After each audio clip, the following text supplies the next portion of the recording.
And I tell them that birds of a feather flock together. Fly down, I'm a pelican forever. Yeah, ain't gon' lie, I feel flyer than I ever been. We stay ballin', this New Orleans, I'm a Pelican. It's going down in the nest, wild, wild west. Come in town and you best, show us some respect. 3-point threat, I better make it rain. If it's something, don't jump stupid like your ankle sprain. Always said, never hate the player, hate the game. Jumper where the dame late, punch a train. Post game, big Q, talking about business. Bird gang, YouTube, they ain't flocking with us. Lock up the division mission, get into the finals. Finish competition, then it's going win the title. I know this flyer than you can get. Such a threat that the ref just might call a tag. You could double, you could press, but you can't check. Right, left, slide by you like a Eurostep. Fly Pelican, fly Pelican, fly Pelican. And I tell them that birds of a feather flock together. Fly down, I'm a pelican forever, pelican forever. And never, and never, and never, and never, and never, and never say birds of a feather flock together. Yeah, fly down, I'm a pelican forever. Pelican forever. Just the last defensive possession when they're inbounding the ball. What was your intention? We didn't execute that game plan right there. We did not execute. Is it something to hang your hat on to score on 42 points, just only taking 21 threes, just living in the paint tonight? Yeah, I loved our effort on both ends of the floor.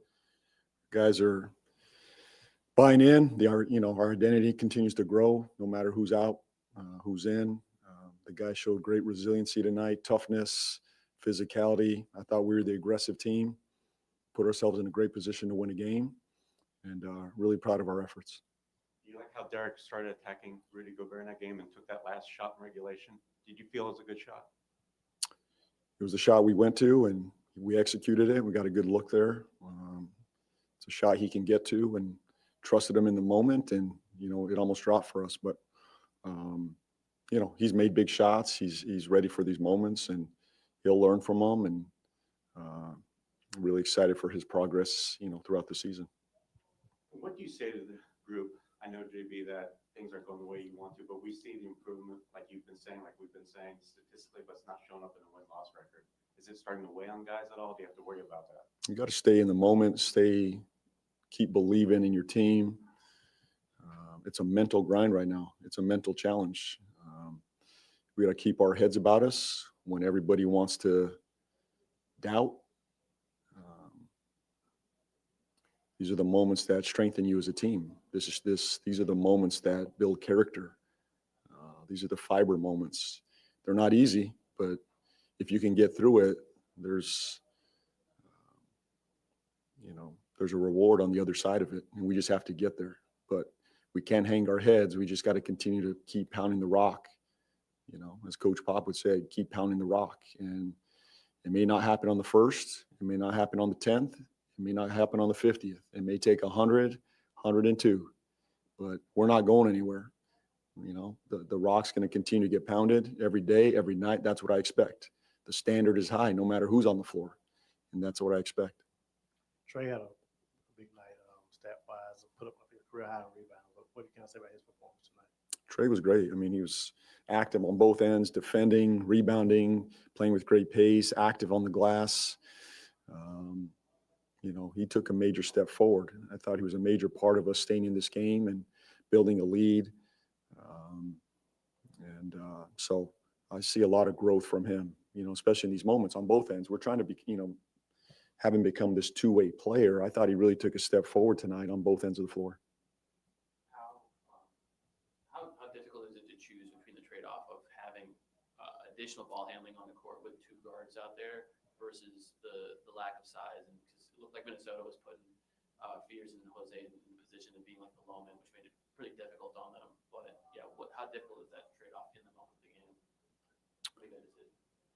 Well, we didn't play a lot. They didn't play a lot together until the end. I thought Jose, he's steady enough to help us in those moments to close. Obviously, we had a moment. And so we got to be better in those moments. I liked what we were doing on both ends of the floor at the time, and that final stretch. So, but when they are out there, it's to make sure it steadies us, it gets us in our stuff. Jose, can make a shot too, but I thought,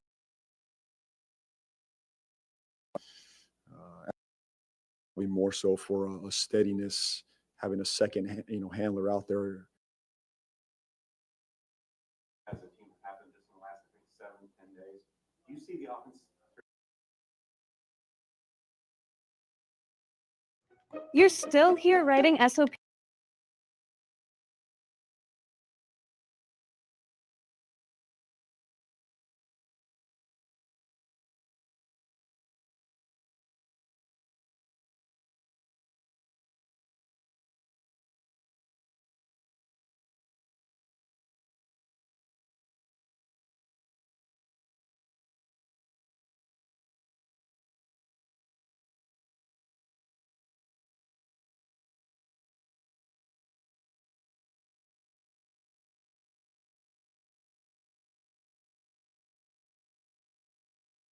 All right, for all things Pelicans, you're now tuned into the Pelican Post Game Report. Shout out to the fan. Appreciate y'all for being in this episode of PPR. We're in the building.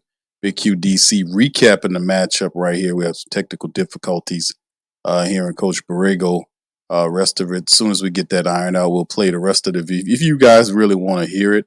But outside of that, man, the Pelicans in overtime, man, had an opportunity to kind of take possession of the game, and ultimately they kind of lost it in the toward the back end of the game, to be honest with you. We were discussing, me and DC was talking about the Jose Alvarado situation, but just various defensive breakdowns, bad decisions, ultimately hurt the Pelicans on the back end of this game, and Ant-Man and the Minnesota Timberwolves took possession. Shout out to you guys for being in the stream. Y'all feel free to hit the like button as well. All right, Jay Koff. Okay, Jay Koff says, I don't need to hear anything from Borrego, bro. All right, there you go. Okay. All right, I got you, brother. All right, DC, how you doing tonight, man? Shout out to you. I'm doing all right, man. Cold as hell, the city. Whew, been outside all day, bro. Glad to be warm. But the Pelicans have also made me cold as hell. They have chiseled my heart towards New Orleans sports. Really don't give a shit about winning or losing at this point. Okay, all right. Yeah, this is it's interesting, man. Tonight watching the game, man. Through stretches, the Pelicans were looking good, man. I have to say, they got up and was playing with a lot of intensity. They were playing with, they were running, they were moving the ball around, they were taking the shots, they were challenging the Timberwolves, and they were doing it. And then ultimately, when it got down to the clutch moments of the games, that's when the Pelicans really started disintegrating and breaking apart, bad decisions being made, defensive breakdowns, and the like. So let's kind of get into that, DC. Let's kind of talk about that, if you will, and discuss why the Pelicans ultimately lost this game. And I think this is their fourth straight loss now. You sure it's 4 straight? It ain't more I'm than gonna have that? to look at it. I mean, it's hard to keep up with all of the losing, man, but it's a lot of losing We going on. won in Chicago. That's the last They're time. 3-19. I think this is might be 4 or 5 straight. Y'all, I'm gonna have to look at the Okay. schedule. But go ahead, bro. While you doing that, I'm gonna look. Well, I mean, this is kind of what I hate about the game tonight. They lost this game the way they've lost every winnable game that they've had. Like, I don't remember who else we went to overtime with. You could just replace this game with that game. It's the same thing. I think that was the Spurs. We lost in overtime, and I believe we went with overtime with somebody else too and lost. They had the game in hand, right? They did the new thing, which the Pels have been doing, and they play a pretty solid first quarter. We see this version of them. They come out, they're hitting their shots, they're taking smart, timely shots, not forcing the 3 ball, taking what the defense is giving them, executing in the paint, sharing the ball, not turning it over, the whole 9, man, getting rebounds, right? And then you go in at halftime and third quarter, bit them in the ass again. But tonight, it wasn't that they played extremely horribly in the third quarter. Anthony Edwards just went on a tear, man. And he gave him like 20 points in the third quarter after everybody, was wondering what was going on with him because, we were actually double teaming Anthony Edwards, family. Can y'all believe that? He was getting the Right. ball and they were rushing him and doubling him to get it out of his hands. Well, they went there at halftime and Finch put some stuff together and that shit ain't working third quarter. But the Pels were still in the game and they still were doing all the things that they did in the first half minus that. And pretty much to me, everybody says it's multiple games that multiple plays that can win or lose a game. That is true. But it was pretty clear to me we were going to win this game minus a catastrophic collapse, which actually happened. Jose got a rebound with 46 or 45 seconds, and he's dribbling up. And right at the 40-second mark, you can go, if you would like, Q. I don't know if you got the little ESPN window where they tell you the win probability. We were up by 4 with 40 seconds left. Mm-hmm. And for some reason, Jose dribbles it up and he actually loses the ball, man. That lost us the game. Most teams, a team that's a contender, that ain't enough to lose your game. Let's be real. But this team who needs everything to go right or everything you can get because we still don't know how to overcome adversity just yet, how to win down the clutch, how to handle extreme pressure situations. We're not built for that, man. We crack. And when Jose turned that ball over at the 40-second mark, man, that's pretty much a dead kiss because Minnesota, if we did everything right, simple basketball execution, I ain't gonna say they wouldn't have had a chance, but it would have been extremely difficult for them to win that game if we go on and run down the clock or possibly go to the free throw line. You got the free throw, thing going on. There's a chance you can get another 2 points here or there. Game's over. But we go to overtime, man, and we get in overtime, and Julius Randle just decides he wants to come alive. And he attacked and played bully ball, Zion without the bounce. That's kind of what he looked like and more skill. And they had no answer for that. And once they got up by maybe about 3 points or so, every shot just felt heavy, man, like extreme pressure situation. And they just crumbled. Yeah, this is and like I said, it's a lot of bright spots. Like we've seen a few things. We'll go over some of the stats, fam. Some bright spots to talk about. We've seen how Trey Murphy played in the game. Overall, toward the back end, it really just disappeared in terms of shot making. Yeah, they weren't giving him the ball. That's what I'm saying. Really? This the crazy part about it is like Zion is out. We'll cover that in the show, but Trey Murphy is obviously your second option with Zion missing. He's the guy that's supposed to get. Now, he played 41 minutes and he put up 21 attempts and finished with 33 points. But in the clutch moments of the game, he has to be the guy you play through. And I don't know what Borrego's mindset is in terms of just for guys circulating the ball and just whoever gets it and all this kind of stuff. I don't know what his ideology is in terms of it. But playing through your star talent, like your high-priced talent, whether it's Zion when he's healthy or Trey Murphy when he's on the floor as well, in the clutch moments of the game, scheming up something to get the ball in his hand, so he can get off. It's just, we just seem not to do it. But, I mean, there was a lot of fantastic contributors that played in the game. It's just a shame where this is obviously a game that, with them having Ant-Man and having their people, and us missing, some of our big guns outside of Trey coming back, but to be able to lose in OT, they put up a fight, but just toward the back end, man, the confidence is not quite there. You can see the game starting to slip away at a certain point in the fourth quarter. Like you can see the morale go down, you can see the intelligence drop. and you can see they start feeding into the we about to lose narrative, and ultimately the game slipped away to overtime, and then Timberwolves just closed the door on them in OT and put 20 points up on them versus 13. So I mean, it's just Borrego getting to the presser up top where we did watch. You can see he's visibly frustrated. What's going on with the team, because it's Willie Green and these guys left so much to be worked on with the Pelicans, man. The boxing out and just overall IQ of the team. It's more than just effort. It's just you got to know what to do and when not to do it. And ultimately, we got a lot of young guys I'm really happy for, but in the end, man, this team, man, with 3 wins, they just kind of lost in limbo with everything that's going on. Pelicans are 3-19 and 2-10 at home. So at least if you're that bad, at least try to galvanize and steal some wins at home.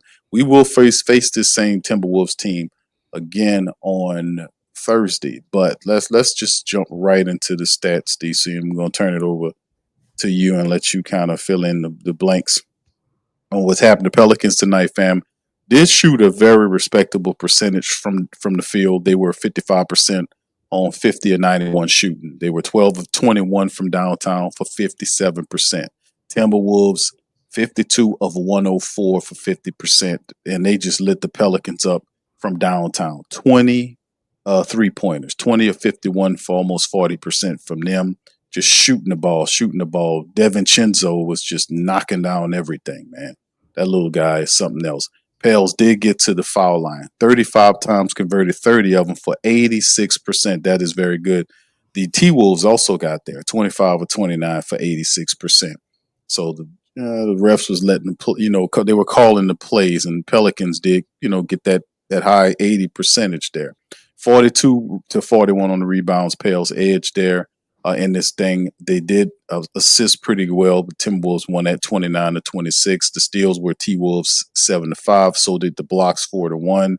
The Pelicans had 13 turnovers with 19 points off of that, versus the T-Wolves had single-digit turnovers, just 9, and gave up 10 points. The Pels did win the fast break battle 18 to 13, and the points in the paint game 70 to 64. In this matchup. Now, of course, the Pelicans was up by as much as 15. The T-Wolves had it about 10.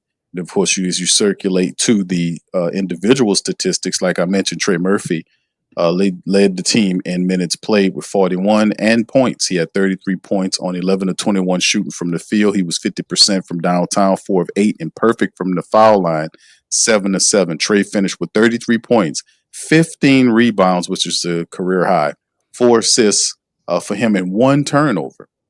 That was a phenomenal game for Trey Murphy coming back off of injury. And next up after that was Saddiq Bey, who just continued to have high production. He had 22 points in 35 minutes, 7 of 12 from the field. He was perfect from the foul line, 8 of 8, finished with 6 rebounds, 3 assists, and a steal in the matchup. He was +5. Derek Queen put up some real good numbers tonight. In 39 minutes, DQ had 21 points. He was 8 of 15 from the field, 5 of 8 from the foul line. He had 8 rebounds, 6 assists, and 1 steal for Derek Queen in the game. Jeremiah Fears in 34 minutes, 21 points by the Rook, 7 of 13 from the field. He was 1 of 2 from downtown, 6 of 7 from the foul line, 3 rebounds, 5 assists to go along with it. 34 minutes, and he had about 3 turnovers. But it was solid production from the young fella. And, of course, off the bench, 14 from Jose Alvarado in 25 minutes, 5 of 8 from the field. He was perfect from downtown, 4 for 4, 3 boards, 3 assists for Jose Alvarado. 10 from Jordan Hawkins in 22 minutes. Jordan Hawkins was 3 of 7 from the field, 2 of 3 from downtown. He finished with 10 points +2 in the game for him. And then, of course, we did get some nice production from a few to seen some good defense and a couple of plays from the likes of guys like Bryce McGowan, who played in 26 minutes. He finished with just 6 points. Trey Alexander got 12 minutes, got in there and got 7 points. He was perfect, 3 for 3, and did hit a three-pointer. He had 2 rebounds and assists for Trey Alexander. Peavy got in there for 20 minutes, finished with 8 points and 2 assists. Kayvon Looney, 12 minutes in the game with 3 assists and 3 rebounds and 1 assist in the matchup. And of course, the main culprit of the Pelicans' misery was the like of Santa Claus, as they call him in the little Christmas commercials. Ant-Man finished with 47 minutes. He had 44 points in 47 minutes. He was 16 of 30, 5 rebounds, 4 assists in the matchup for Santa Claus, and he put the claws right through the Pelicans' heart. And this one, man, they couldn't stop him at all. And then they played really well. 26 from Gobert with 13 rebounds, and DiVincenzo had 15 points on 5 of 15 shooting from downtown. 17 from Jaden McDaniels and 16 from Julius Randle. 18 off the bench from Naz Reid as well. He was 4 of 8 from downtown, doing what Naz Reid usually does. DC, let's get into it, man. What's your thoughts on Pale's loss? Any additional things you want to add to this as well? Really just ready to get to the Zion story, but for the sake of due diligence and we being professionals, right?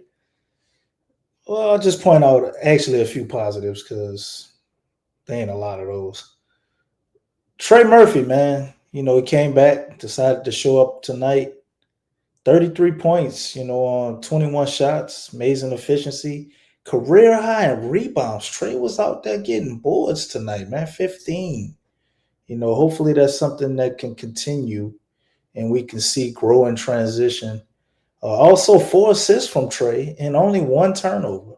The only knock on his game tonight, man, just would have loved to see him take more shots. We could have really used Trey in that 4th quarter, or early in the overtime. And I don't know, maybe Borrego needs to call some things to get him involved. I know they're giving him the star treatment. The defense on him was pretty tight, but you just got to find a way, man, when he's playing good like this. Shout out to Trey, Derek Queen, Fears, Sadiq Bey. All of those guys play good. Even Jose, minus that turnover, man. But I really like what I was seeing from Fears. He had probably about 3 amazing quarters, and that 4th quarter kind of tailed off a little bit, and overtime as well. Would have liked to see him stay aggressive.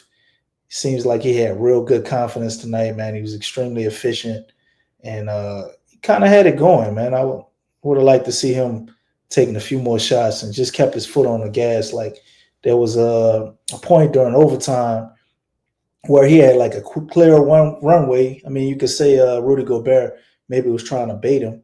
They had maybe a 2 or 3 point lead, and you just need him to attack, man. Do what you've been doing all night. He's been attacking Rudy Gobert, attacking that all night. He was getting fouled or making his layups. And he just didn't want to do it and kind of turned and kicked the ball out, tried to kick the ball out for a better shot, and it turned to be a turnover, man. And, that pretty much was the end. That was like the last play where they actually were competing to be able to kind of keep that thing close or be able to win the game. I just wish he would have kept his foot on the gas, but could have been a career night for the young fella, but pretty good game, minus some rookie mistakes. And you could say the same about Derek Queen, other than the career night part. Defensively, man, he just got to do better, man. It's just way too many possessions of just allowing it to be easy for guys defensively. You can say that about a couple of other Pels players, but you just see the flashes from Queen, man. He has some amazing passes tonight, man. I mean, just some wicked dimes, man. And he had a few others that weren't converted that were also excellent passes that could have been assists. And you just see how special he is, kind of at the top of the key, just finding people, man. If they cutting, like he see them, man, like a quarterback out there. And offensively, he didn't have a lot going early in the game. And then you look up and this guy is 21 points. He just finds a way to get it done. He's going to get to the foul line. And he just someone I can really see growing and blossoming into a great player, So shout out to Derek Queen, man, kind of shaking a little bit of the rust off, rookie wall, whatever it was. Having some games where he just looked a little off, looked a lot better tonight. He still needs to improve and grow, obviously, but a lot of it is defensively, man. You know, you can't always get the rip or, you know, get a block. You just gotta, maybe it's just conditioning. Cause I know he's slow, but sometimes it just look like he barely moving, man. And Sadiq Bey keeps doing Sadiq Bey things, man. Another 20-point game from Sadiq Bey. This dude is just overplaying the hell out of that contract. Matter of fact, this $150 million we got on the bench, man, somebody should donate some money to him. Because at this point, he underpaid.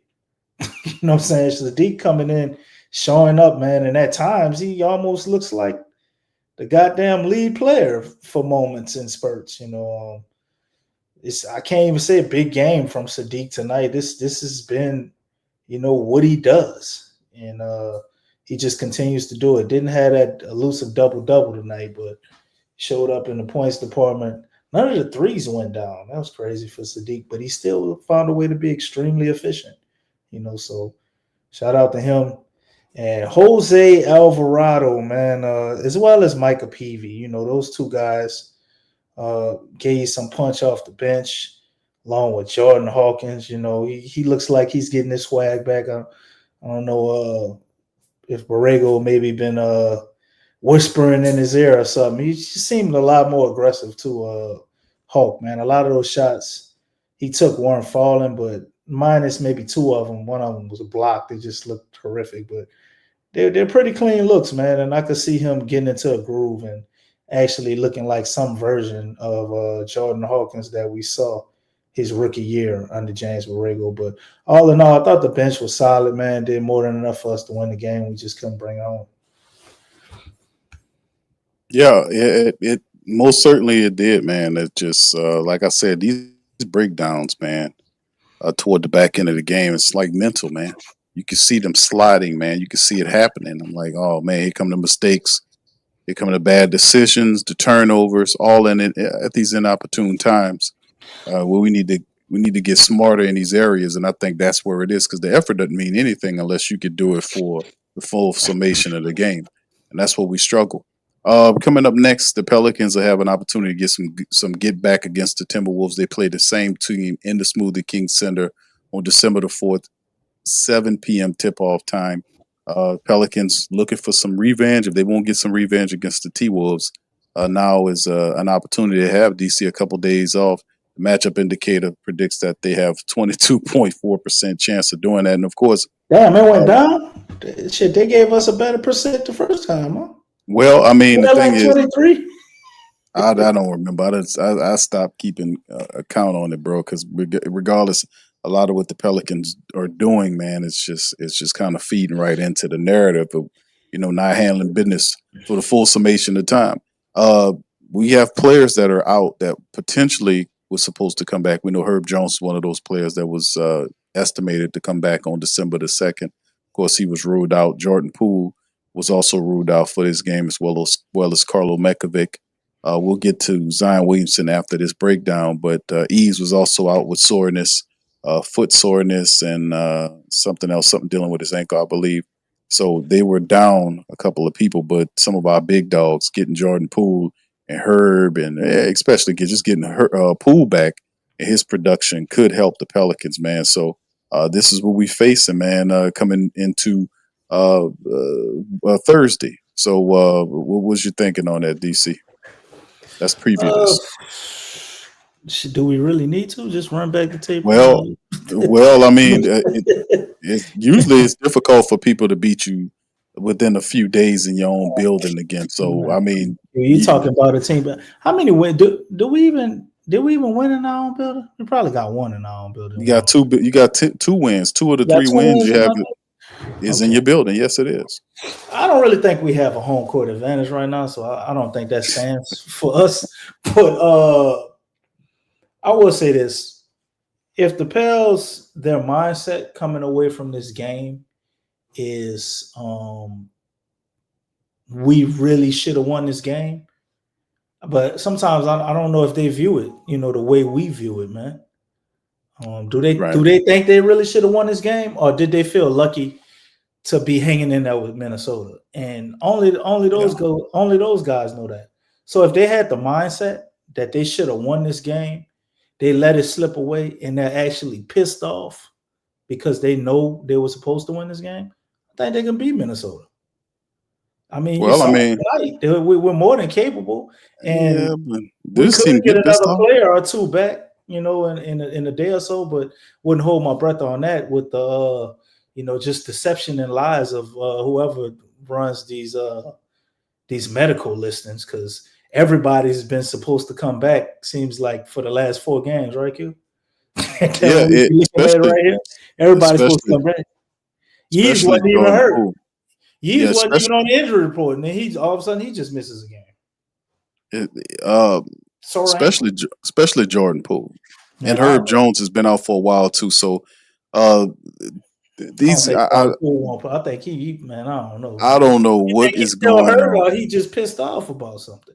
I Like don't you I said, don't maybe I they don't told him he got to go to the bench, and he don't really like that. I don't know. He practiced and they were practicing. He was doing it, and then next thing you know, it's just been like 2 or 3 days. I mean, games, 2 or 3 games since I'm him waiting. practicing.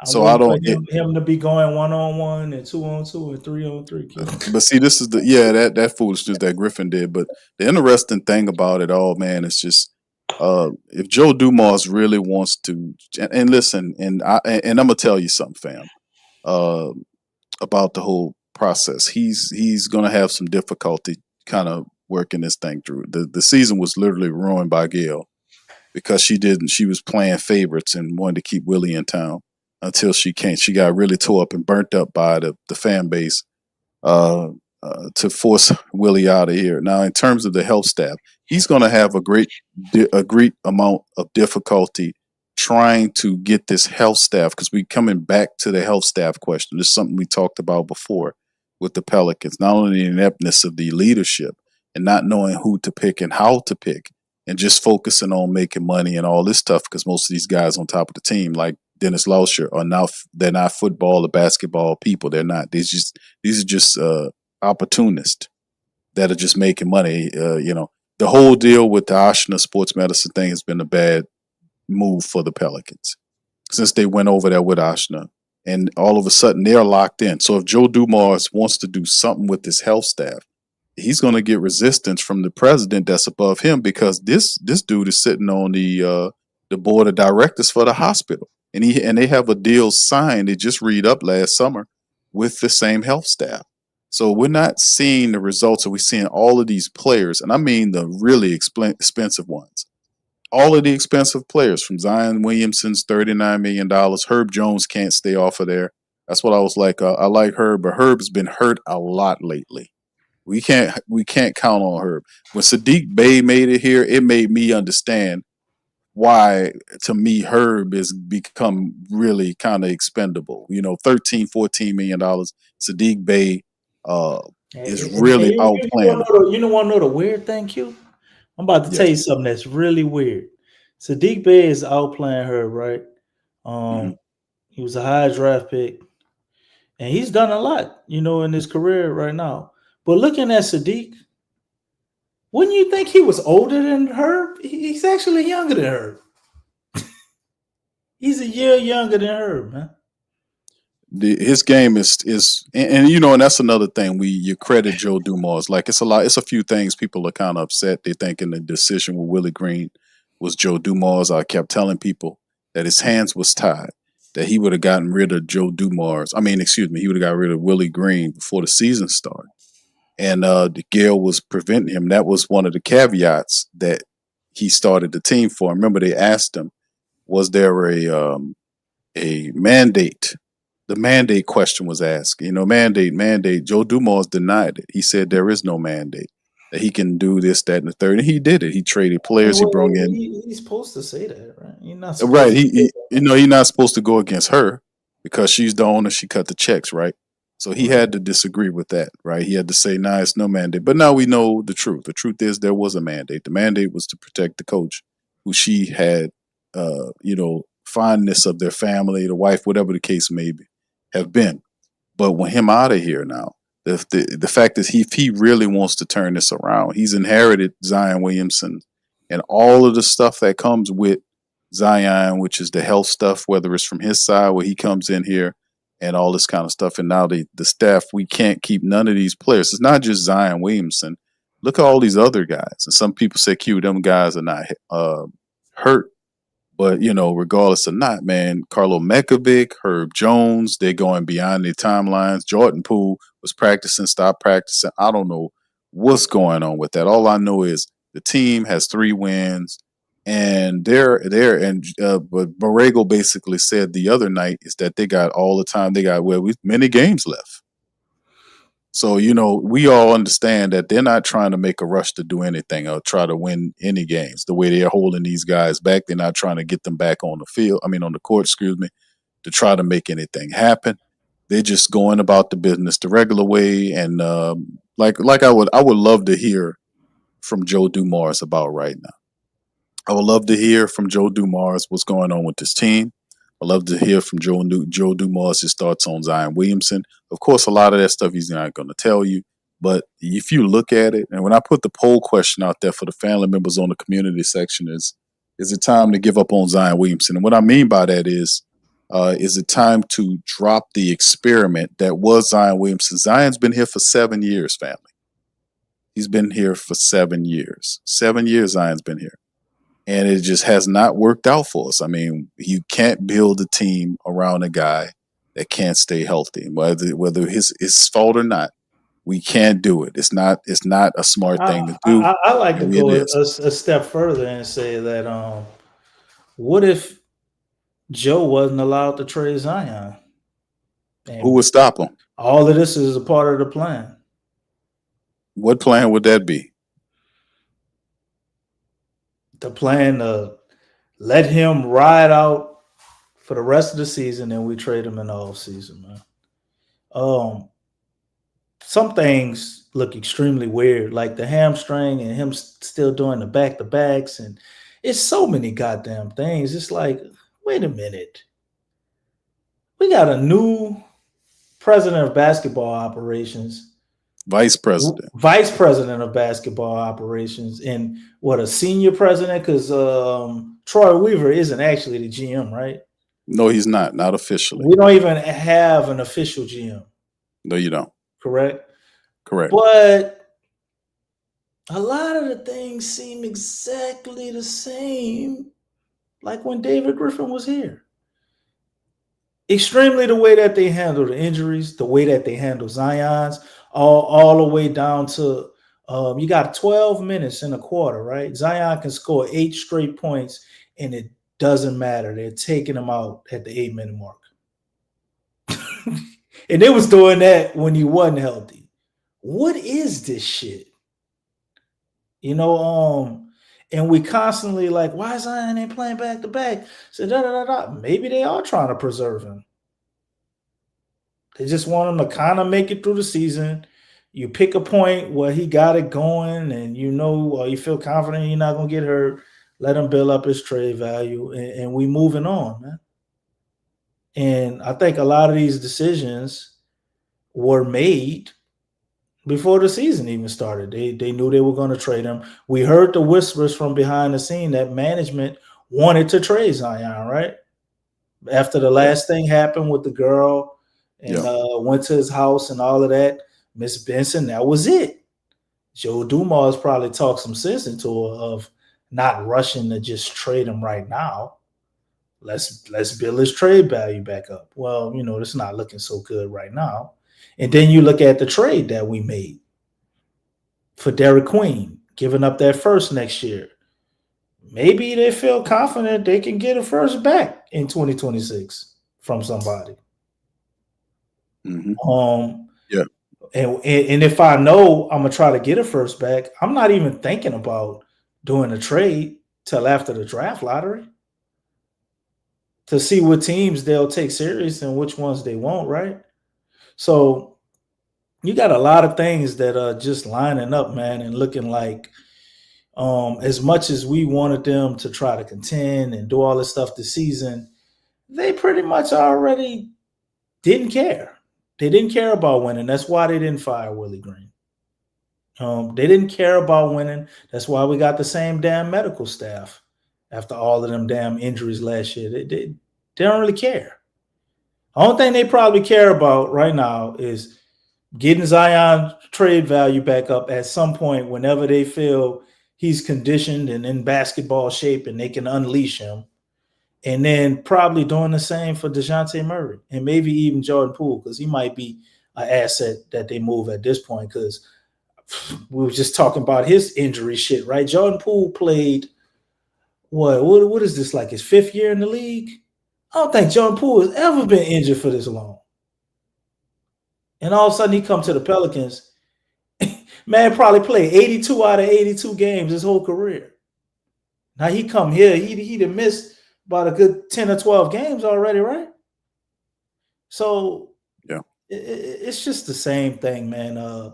They're gearing up to get off some of these guys. We know that.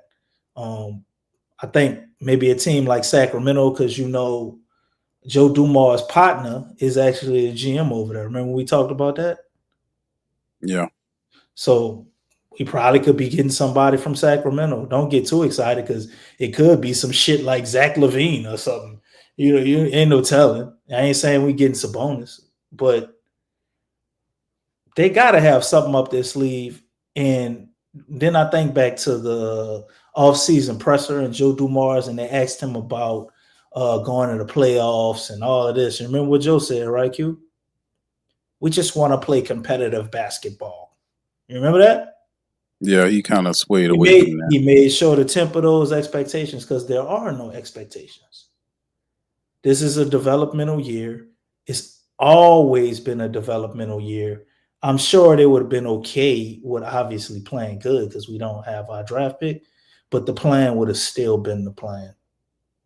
And that's the only thing that makes sense to me after watching this chain of events of everything that's happening. And we come up here and talk about these games and everybody looks so lackadaisical. They started the season lackadaisical because they know the goddamn plan and they can't talk about it. Yeah, that would definitely explain the non-urgency that they're playing with. And of course, everybody wants them to compete, and that's what they know. The That the rookies family the base. only ones who don't understand, Q. Yeah, that's why the rookies are outplaying the veterans, man. Right. And in these games, the rookies are conducting the offense. You have Queen and Fears. They're some of the biggest, scorers and players that's in PV. These guys, even the undrafted guys, the guys coming off the bench and playing minutes like Trey Alexander and Bryce McGowan's. These guys playing their hearts out. And like I said, this is just pathetic to me because we've been talking about this on PPR for years about the health staff. And it goes uncounted for. You can't win anything if you don't solve the health issue with the team. And the fact of the matter is that the Pelicans and the Saints continue to deal with the same situation because they're in bed with these people. I mean, literally, the damn president of the team is on the board of directors. How are you supposed to fire them if he's sitting his big fat ass up there? So I don't know what to really make of this, except for this is incredibly ridiculous. And then at the end of the day, it's sad. So it's promotions for people for her to get rid of and tell the team because she don't know what she's doing. She's not bringing any new ideas to any of these situations. And the only thing that is consistent is both these teams, whether it's football or basketball, are losers. They're losing. You got a 3-win team on the basketball side and a 2-win team on the football side. Collectively, they have 5 wins total and a ton of losses. You got 3-19 today with the Pels and 2-10 on the other side with the other team. So it's just more of the same. If Joe Dumars really wants to turn this around, you got to start Joe. You got to start because I know you probably don't know. It's probably going to take you a while to figure this out because y'all ain't been paying attention to this. You thinking it's like a regular team that you come to and they just got some misdirection and you need to do this. No. It's not the same. These people are ignorant. They're really stubborn and they're really. I mean, he thinking he like, hey, I got it. We just need to do this, do that. Team for 5 years thinking about what he was supposed to be here before Griffin. You don't think he's been paying attention? No, like a spectator would from afar, just thinking, oh well, they just have been snake bitten with injuries. No. You got a year or two dealing with injuries. That's one thing. But having 7 years and more of injuries that's impacting your top players, Like right now, we just got Trey Murphy back. All of the big name, we talked about this and made jokes about $100 million worth of players sitting up there watching the game. Most expensive cheerleaders in the entire NBA. They sit up here watching the game while young people run around there, rookies and undrafted people and backups run around trying to help the team stay competitive and on in some sort of capacity. And then guys just sitting up there watching it play out. And you got Borrego, he steps to it and he just does his Willie Green impression about, it's most people think they're, this, that, and the third. Yeah, they're thinking that, man, because you are giving them that. These people are not performing. They're not carrying this out, despite all of the practice that you claim you're not getting. It ain't all about that. You have to, regardless of what happens, you are in this position because failure has happened. The guy got fired before. You have to take the reins. You have to help them improve. But it's just showing with him there how really far off the team is with just fundamental stuff. It's just the fundamental stuff. Boxing out.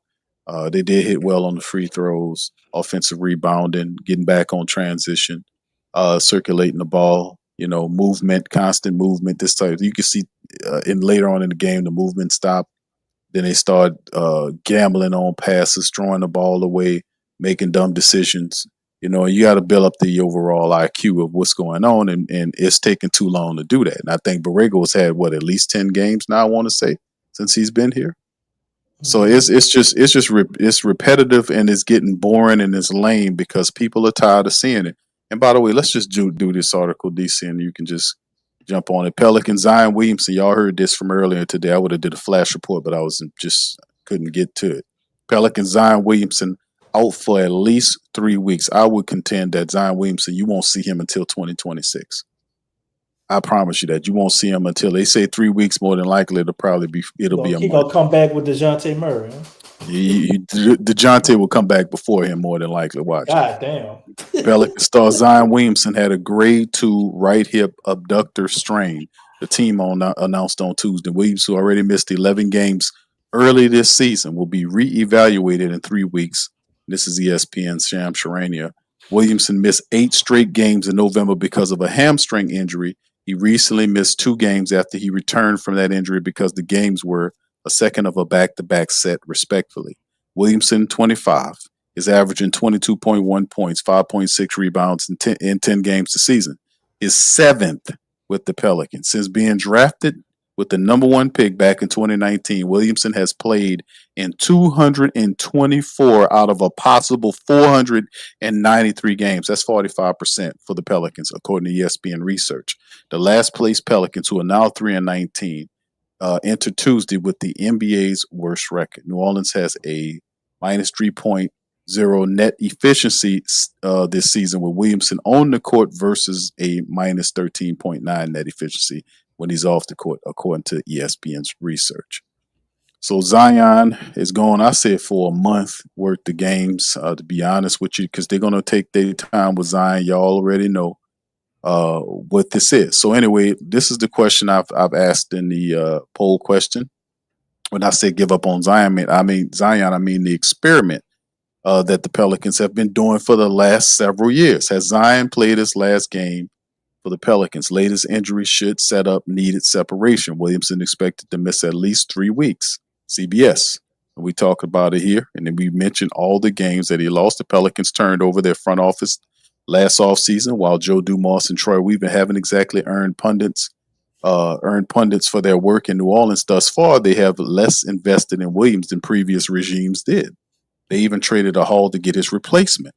The early returns on Queen have been quite positive. He ranks 7th among the rookies in scoring, 4th in assists, and 3rd in rebounds. The early returns on Queen-Williamson partnership, that's more of a mixed bag. The Pelicans, 120.3 points per 100 possessions when they share the floor, but allow 23.3 according to Cleaning the Glass. Their offensive upside is considerable. You won't find many more skilled pairs of big man. They're untenable together defensively. Neither protects the rim. In a perfect world, you would pair Queen with a defensive-minded center who could maybe shoot the occasional 3 to offer some extra spacing. You want the ball in Queen's hands. That's why you paid what you might have, might become the first overall pick in this draft to get him between Queen and Fears and Murphy. there's suddenly a fair number of mouths to feed in New Orleans. Now, Williamson outranks all of them on stature. He leads the team in usage by a meaningful margin, which creates an uncomfortable dynamic when these injuries inevitably rise. The Pelicans are one sort of team with him and an entirely different team without him. It's hard to know on a week-to-week basis which one they'll be. That makes planning for the future and developing younger talent significantly harder. Continually instability are essential to growth. The Pelicans haven't had much of either since Williamson's arrival. Now that Queen is in place, it's time to begin thinking more realistically about life after Zion. Normally, this is the part where we cover which team might be interested in Williamson and what sort of return New Orleans might be able to get for him.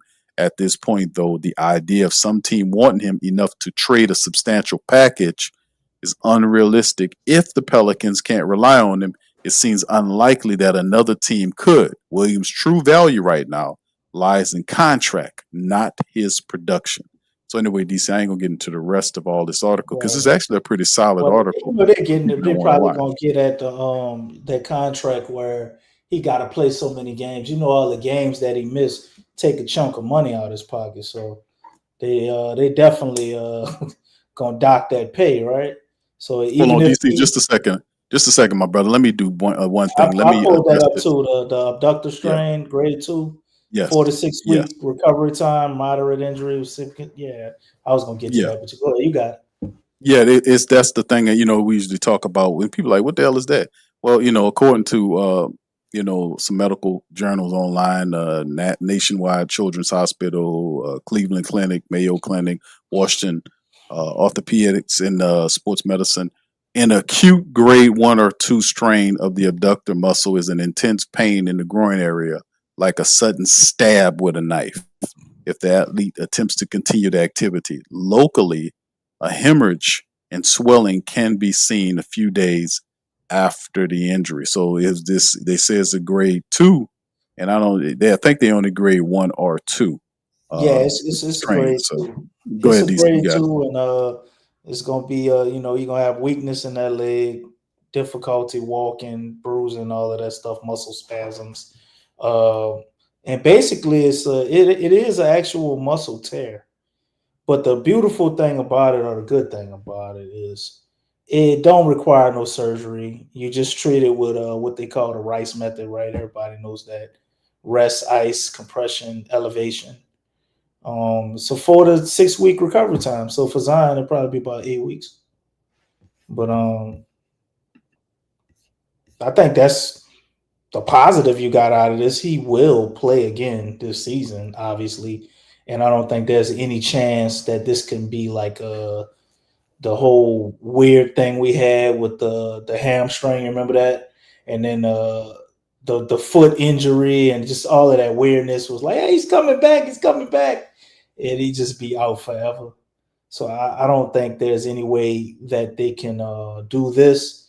But if we sit there and look at the amount of games and go over his contract, I guarantee you, even if Zion is ready, and like let's say he has a fast recovery time and he's ready in 3 weeks, bro, right?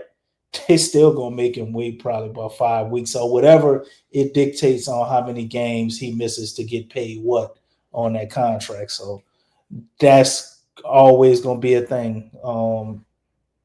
At least as long as he plays for us, or unless some type of miracle, Zion just miraculously gets healthy and plays at an MVP level. But as long as he's underperforming, the team is underperforming like that, even if Zion was healthy, I think they would make up a phantom injury and make sure he misses those games to get their goddamn money back.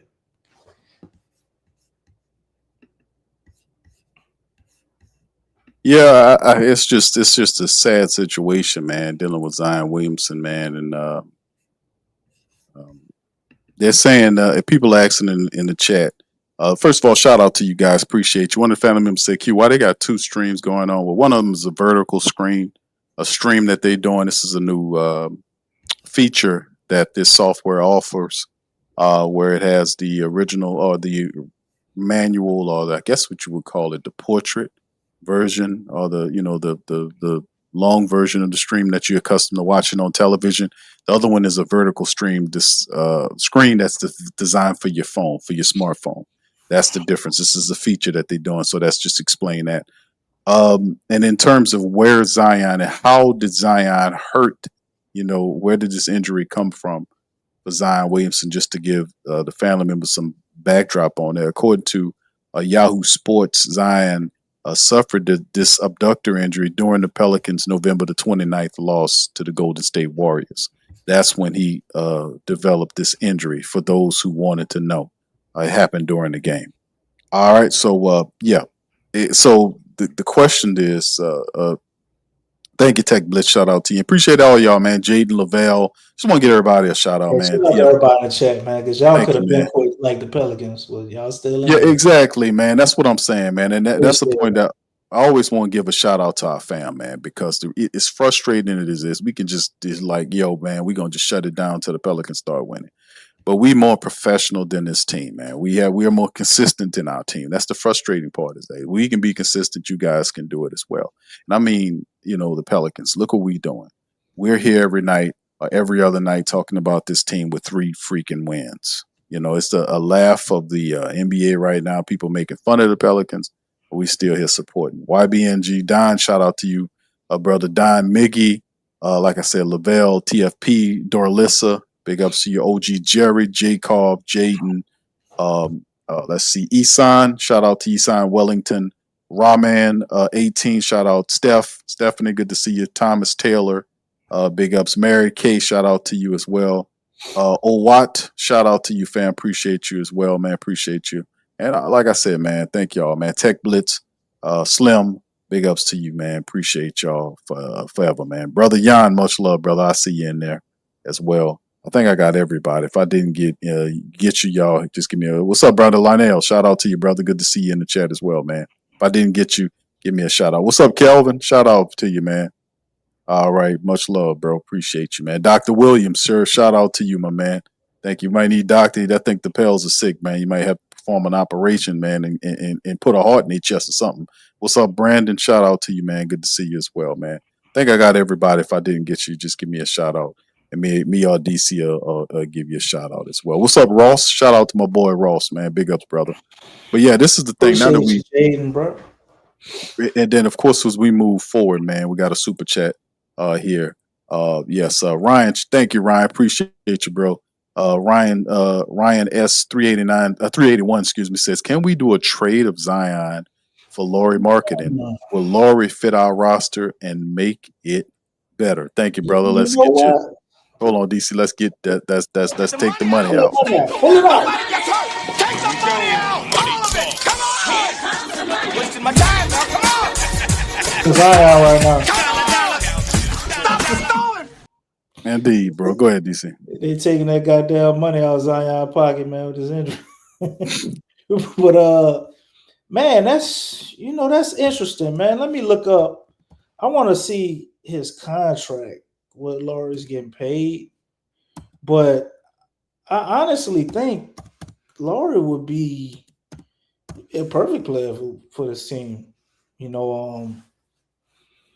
got somebody who, goddamn, he get paid a lot of money though. But 5 years, $238 million. So that goes up significantly. You're paying him significantly more money than Zion. But his contract just started. So you'll have him on the books for at least 3 more years, depending on when you get him. And I think this year, Laurie's probably averaging damn near 30 points, right? This year. The only thing that I can't wrap my head around with Laurie is, why would Utah want to trade him? Like, what are they doing?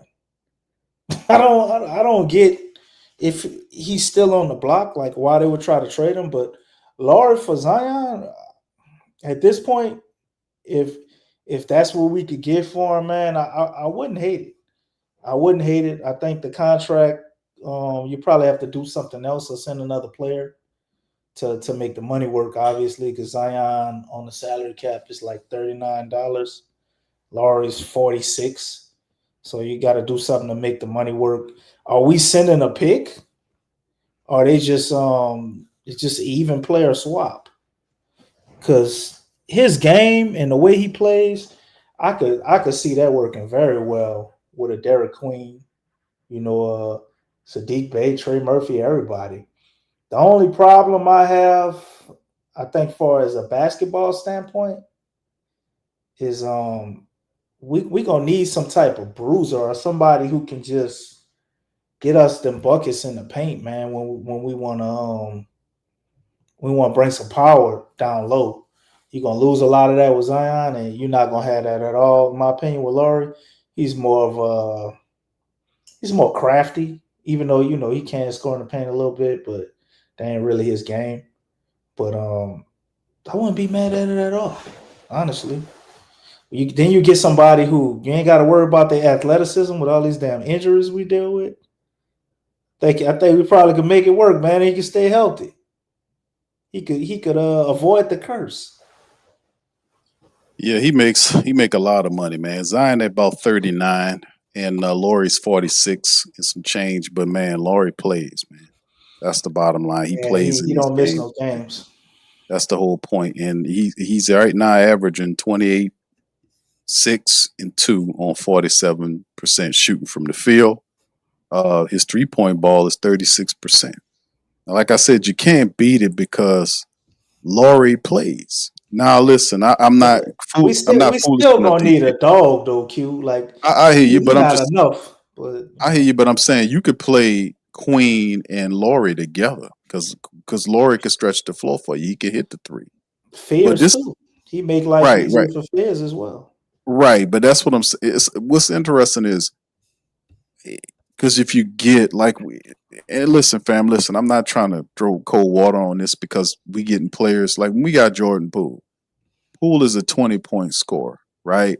We bring him in here. This is a guy that plays a lot of games. He comes in here and misses a lot of time, like DC astutely mentioned. Could this be a factor with Laurie marketing? Players come to this team and we don't get the same value or performance out of them that most teams get out of their players, and that's because, for instance, we looked at the health staff is not, to me, is not one of the best in the game. It's probably one of the top lowest in the NBA in terms of what it does for its players. Our players are already always banged up. They stay beyond their recommended return times.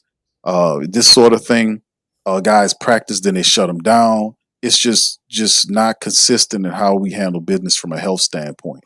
The coaching is this staff. No disrespect to Coach Collins or Coach Brewer or Monroe or none of these guys. But listen, fam, this coaching staff is probably one of the worst in terms of getting the most out of its players in the league. There are no specialist type coaches like we had Coach Fred, who was really NBA renowned in terms of how he helped people build and this sort of thing. We don't have none of that here.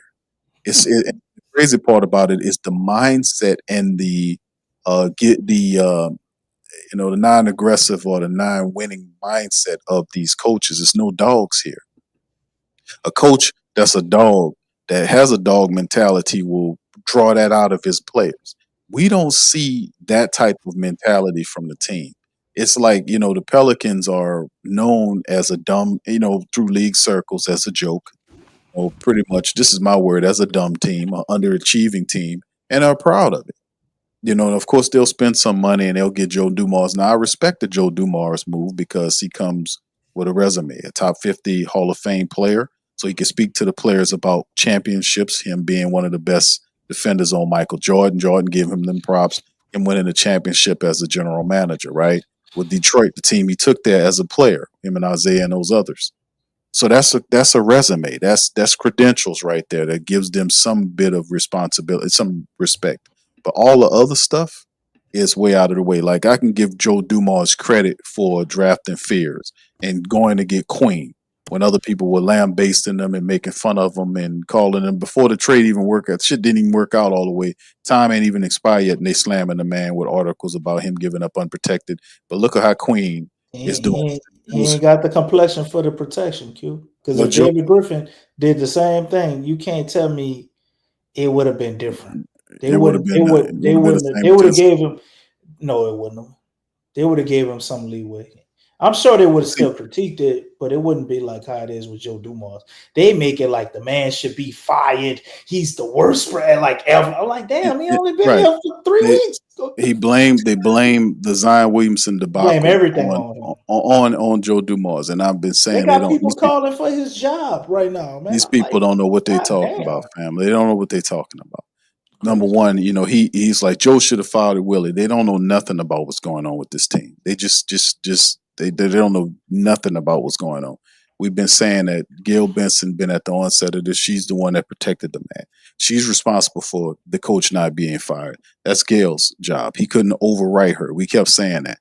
The picks, him getting Queen and Fears and Peavy. Let's throw Peavy in there.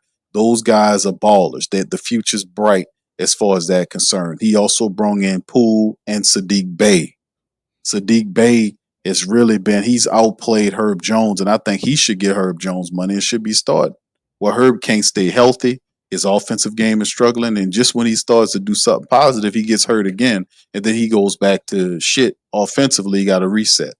So it's like you got to give credit what credit's due. Now there's just some moves like the Kayvon Looney thing was still an interesting move, but Kayvon brings the experience of a championship team. So does Poole. So what the crazy part about it is, like I said, we still have the overlining issues about shitty health staff. The Pelicans have one of the worst in the game. Let's just be honest. Our players are constantly hurt year after year. We also have a owner who doesn't know, that doesn't introduce any fresh ideas.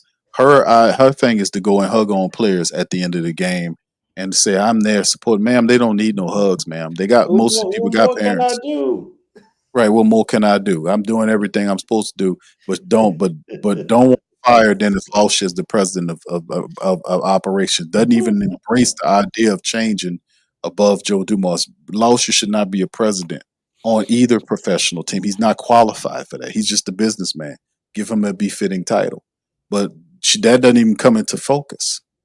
Doesn't even come into focus is a reason why you're losing and losing badly, and then don't really know. And then for her to say that she's not doing the audit of the team. She's not bringing in somebody from the outside to do a full audit on the team to figure out and go through each apartment or department of the team to figure out which is underperforming.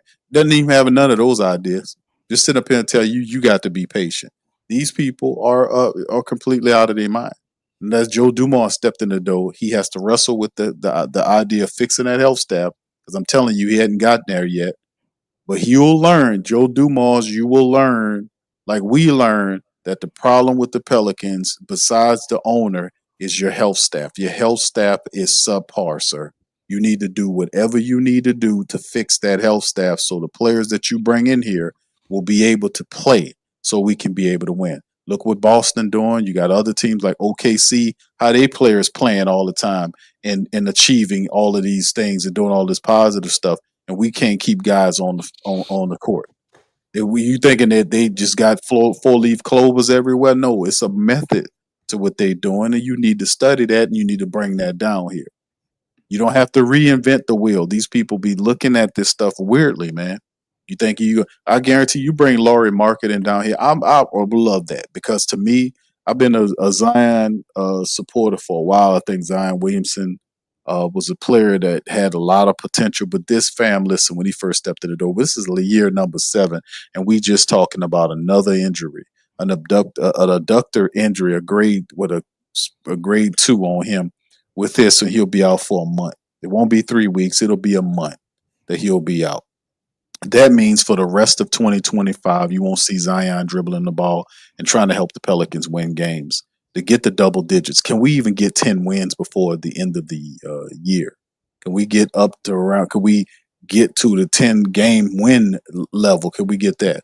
You know how they are. So I mean, it's no rush on getting none of these guys back on the court, and it's just a blame damn shame, man, how this team is. And like I said, and I agree with Lex what you saying about it. And we talked about this, the contamination of these players, all of the losing is The killed the ghost of Willie Green still and haunts David Griffin now also is there because there would not be a Willie Green if it wasn't for David Griffin.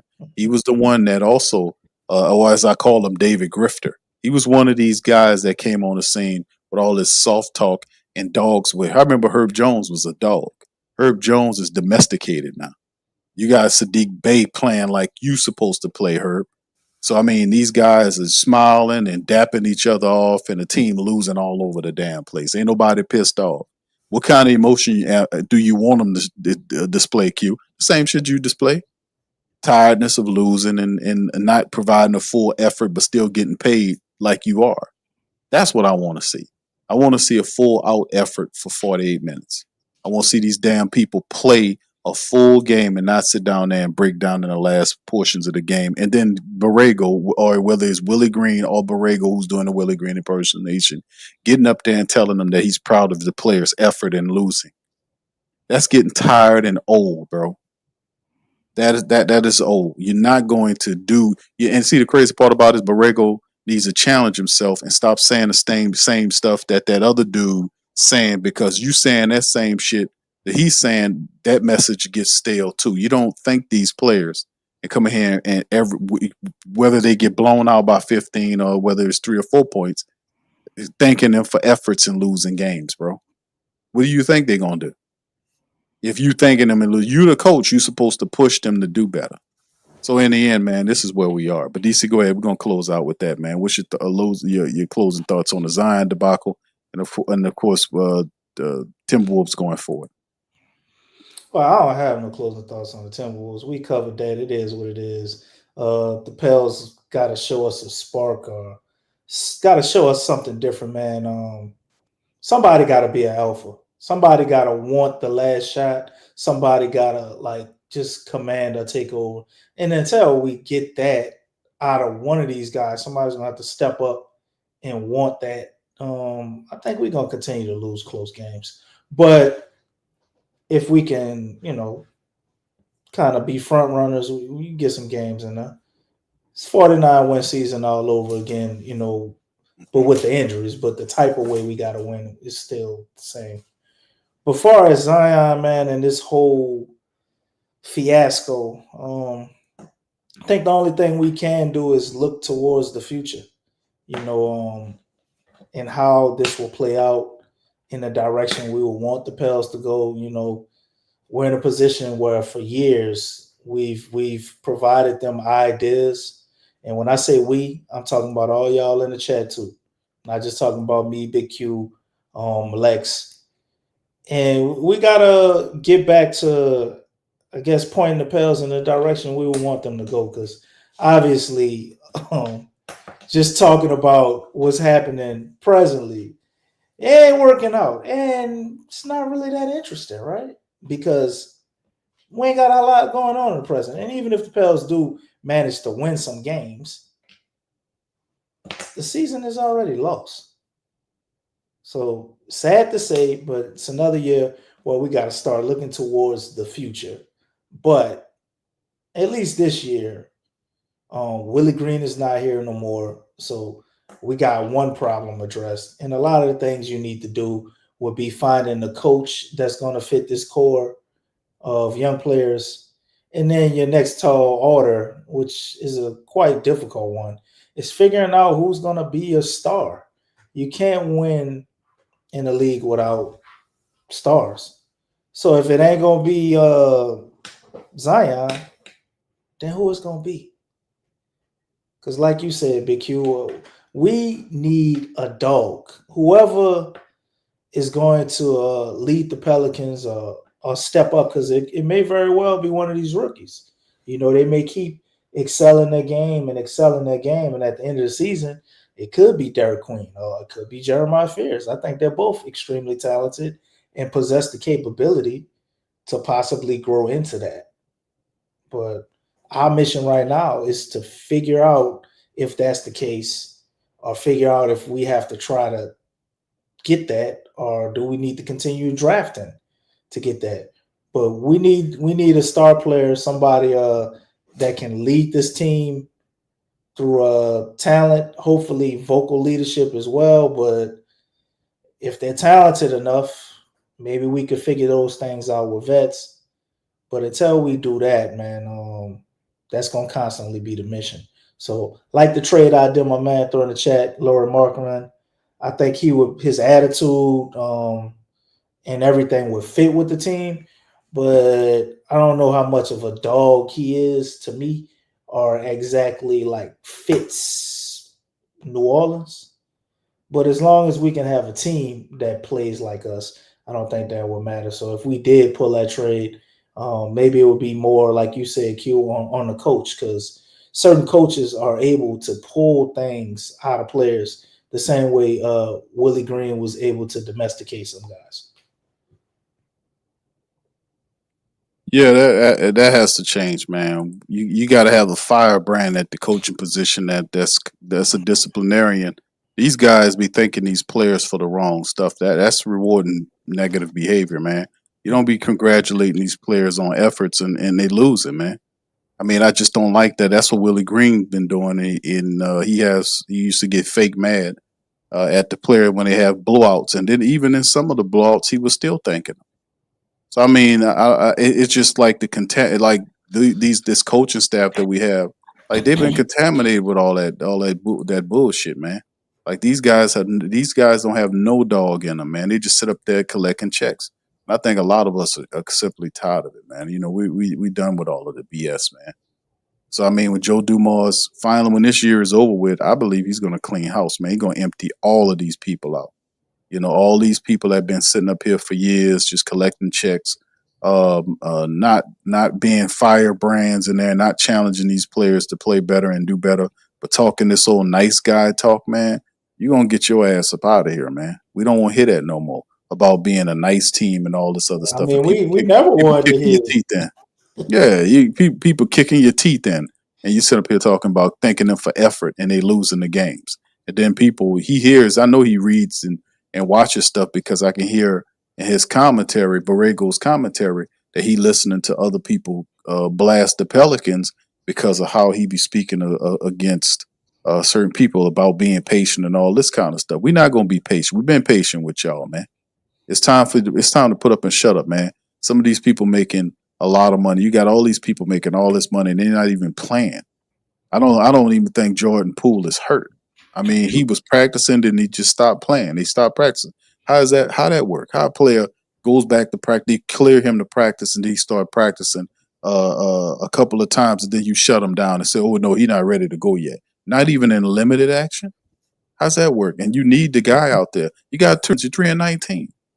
So I mean, it's something weird, very weird going on. You can't find Joe Dumars right now. Joe Dumars, as big as he is, he got a disappearing act going on. I don't understand what's going on with these people. I just find it really foolish and sad all at the same time that we got all these people making this kind of money. We got 3 wins, 2 wins in the Smoothie King Center. It's just a joke, man. So at the end of the day, man, I salute you guys. I ain't saluting the damn team, man. They too busy being buddy and cool and all this. Nah, you see, if you really care about your teammate, challenge them to do better. Challenge some of these guys that's hurt to get their shit over with, to get back in the gym and get their stuff going. Challenge these health staff people. Everybody needs to be challenged. There's no coolness going on with a team, and of course, you know, watching this kind of stuff going on with a player who you can't build around. Zion Williamson constantly hurt. We 7 years in, and the time is up. The experience, in my opinion, like I supported Zion. All the fuck shit dealing with him and these women that he running around with, doing all this sort of nastiness and this foolishness, and not being in shape prior to this season, all this kind of stuff. And now in year number 7, these constant injuries. We cannot win any games if we can't have the man on the court playing. Man, can't play back to backs. You know, the sore elbow by Trey. He missed like 3 to 4 games. Jordan Poole's out. We don't know what's going on. Herb Jones still out. He was supposed to come back. He's still out. It's just Carlo Mekovic. I don't know what's going on with Carlo. He's just a reserve player, a little energy bug, big guy off the bench. He's not there. So, like I said, man, I don't know what's going on with the Pelicans. It's just a laugh and a half. But anyway, with that being said, we're going to get on up out of here. Y'all do us a service. Hit the like button. Hit the subscribe button. By all means, feel free to share the show on your social media feed. Big Q, DC, representing the Pelican Nation. Shout out to you guys for keeping it real and showing up, man, and showing out as always, man. And we'll see the Pelicans again, man, on Thursday against this same team tonight. Can they pull it together? Can they, galvanize? Can they put together some respect for themselves and not let this team beat them twice in a building within a couple of days? Can they do that? Or will Borrego come out and thank his players again as they lose their 5th straight game? So it is what it is. We'll holler at you on the next one. Much love, peace, and go Pels. You're listening to the Pelicans postgame report on the PRO Media Network for all things Pelicans. Perfect. Fly Pelican, fly Pelican, fly Pelican. And I tell them that. Fly down, I'm a Pelican forever. Pelican ever. Ain't gon' lie, I feel flyer than I ever been. We stay ballin', this New Orleans, I'm a Pelican. It's going down in the nest, wild, wild west. Come in town and you best show us some respect. 3-point threat, I better make it rain. If it's up, then don't jump stupid like your ankle sprain. Always said, never hate the player, hate the game. Jumper where the dame late, punch a train. Post game, Big Q, talking about business. Bird gang, YouTube, they ain't flocking with us. Lock up the division mission, get into the finals. Finish competition, then it's going win the title. I know this flyer than you can get. Such a threat that the ref just might call a tag. You could double, you could press, but you can't check. Right, left, slide by you like a Eurostep. Fly Pelican, fly Pelican, fly Pelican. And I tell them that birds of a feather flock together. Fly down, I'm a Pelican forever, Pelican forever. And never, and never, and never, and never, and never, and never say birds of a feather flock together. Yeah, fly down, I'm a Pelican forever, Pelican forever.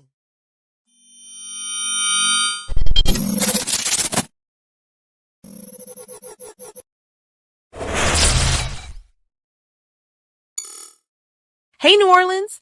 Whether you're catching up on Saints news at Jackson Square, checking Pelicans scores in the Garden District, or staying updated on LSU while grabbing coffee in the French Quarter, there's one place that keeps you connected to everything that matters in our city. From Bourbon Street to the Superdome, from Preservation Hall to the Riverfront, New Orleanians are staying in the know with the WhoDatDaily.com. Your daily source for Saints, Pelicans, LSU, and all the sports, music, and culture that makes our city special. At work downtown, at a game in the Dome, or just relaxing by the Mississippi, wherever life takes you in the Big Easy, you can stay connected. Because when you're from New Orleans, you don't just live here. You stay in the NO. That's stay in the know. Visit the WhoDatDaily.com and never miss what matters most to Who Dat Nation. Stay in the NO, you stay in the know. Hey, Ryan.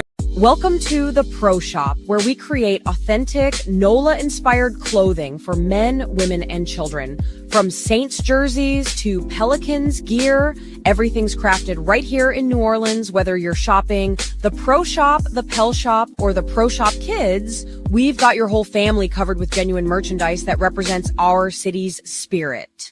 Check for links in the